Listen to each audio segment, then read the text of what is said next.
Hi everyone, I'm back to read you some excerpts out of my book, Leaving Grief Behind. Today I will be reading out of chapter 10, God is Good.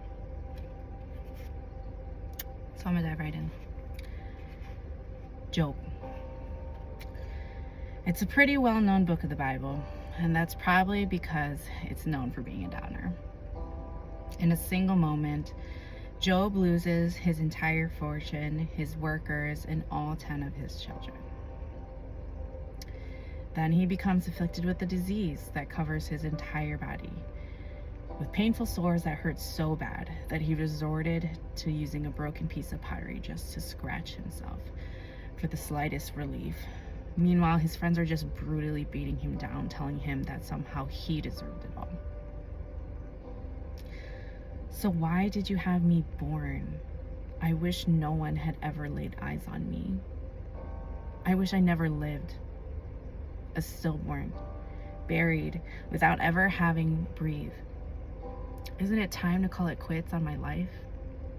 Can't you let up and let me smile just once before I die and am buried, before I'm nailed into my coffin, sealed in the ground, and banished for good to the land of the dead, blind in the final dark? Job 10:18-22. Why does God bother giving light to the miserable? Why bother keeping bitter people alive? Those who want the worst way to die and just can't, who can't imagine anything better than death, who count the day of their dead and burial the happiest day of their life. What's the point of life when it doesn't make sense, when God blocks all roads to meaning? Job 3:20-23. Job suffered so much. How could God even allow this to happen? If God is good and just, then why do good people sometimes have it so bad? It's only natural to assume that good things happen to good people and bad things happen to bad people. At least that's how we envision God exerting his justice. But if Judgment Day isn't hidden from the Almighty, why are we kept in the dark? There are people out there getting by with murder, stealing and lying and cheating. They rip off the poor and exploit the unfortunate. They push the helpless into a ditch, bully the weak so that they fear for their lives. The poor, like stray dogs and cats, scavenge for food in back alleys. They sort through the garbage of the rich, eke out survival and handouts. Homeless, they shiver through cold nights on the street. They've no place to lay their heads. Exposed to the weather, wet and frozen, they huddle in makeshift shelters. Nursing mothers have their babies snatched from them. The infants of the poor are kidnapped and sold. They go about patched and threadbare. Even the hard workers go hungry. No matter how backbreaking their labor, they can never make ends meet. People are dying right and left, groaning in torment. But the wretched cry out for help, and God does nothing, acts like nothing's wrong. Job 24:1-12. What did Job do to deserve any of this? Job's a decent guy. Maybe there isn't a reason, aside from the fact that the current world in which we live was not made to be free of suffering. It's good, but it's not perfect.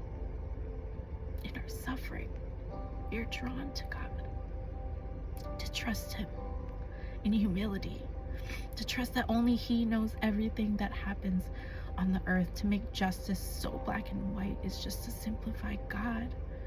Perhaps complete justice is beyond the human mind to grasp. And unfortunately, the book of Job doesn't really give us an answer as to why there's human suffering in the world. But it does show us how we should respond to suffering. Satan, the accuser, said that there's no way that humans would remain faithful to God without good gifts. But still, Job remained faithful. Every generation before us tells us about just how hard they had it. But honestly, we all face struggle. Individually, they aren't any more or less difficult. Even Jesus suffered on this earth. And maybe the story of Job just goes to say that even though Job lost everything, literally everything, even he made it out all right. Job was at his very worst, yet he still chose to see the goodness of God. God is the same yesterday, today, and forever. So even at our worst, I think we're going to be okay. Just because I know that God is good, that he is a loving and providing Father, doesn't mean that I don't feel sad. It doesn't mean that I didn't feel incredible sadness. It doesn't mean that I didn't cry for days on end and all throughout the night.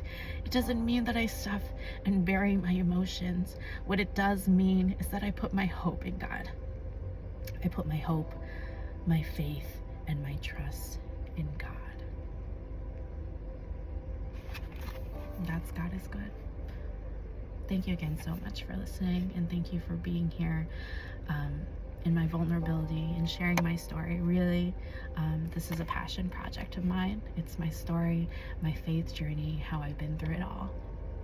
The bad times, the good times. Jesus has always been there for me, and I know he'll be there for you.